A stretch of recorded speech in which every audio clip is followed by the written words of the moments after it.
Breaking news updates. Los Angeles, nasungkit ni Nikola Jokic ang ika-107 triple-double ng kanyang karera ng palawigan ng Denver Nuggets, ang kanilang walang talo na simula sa season sa pamamagitan ng 110 hanggang 102 tagumpay laban sa Utah Jazz noong Lunes.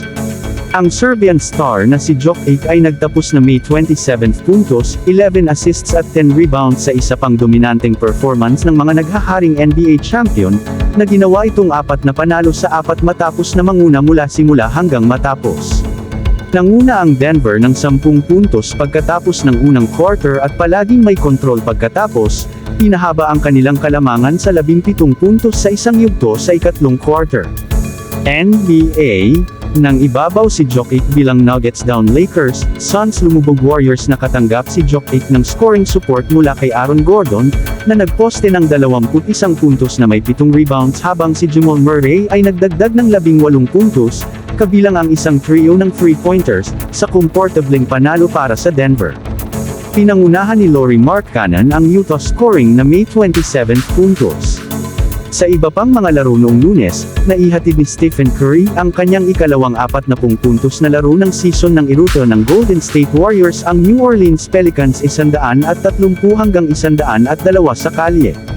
Si Curry, na umiskor ng 41 puntos sa panalo noong Biyernes laban sa Sacramento, ay muling bumalik sa kanyang pinakamagaling na may 42 point haul na kinabibilangan ng 7 3-pointer.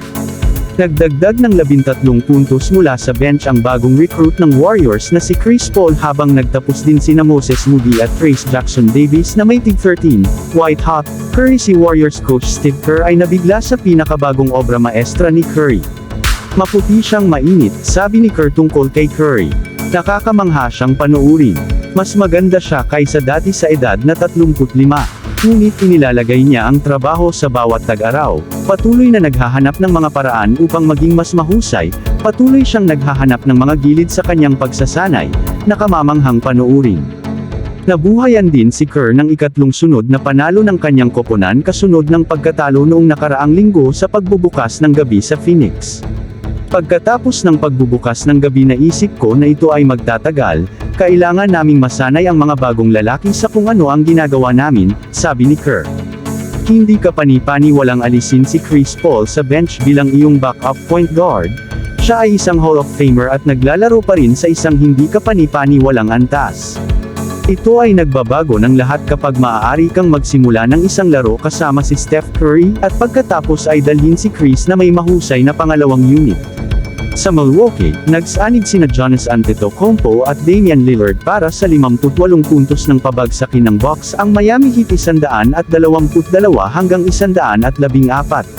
Si Lillard ay umiskor ng 39 sa Bucks debut upang talunin ang 76ers sa NBA opener. Umangat ang Milwaukee sa 25-point lead sa unang bahagi ng fourth quarter bago ang magulo na huling ilang minuto ay nagbigay daan sa Miami na isara ang puwang sa 6 na puntos na lang may 1 minuto 22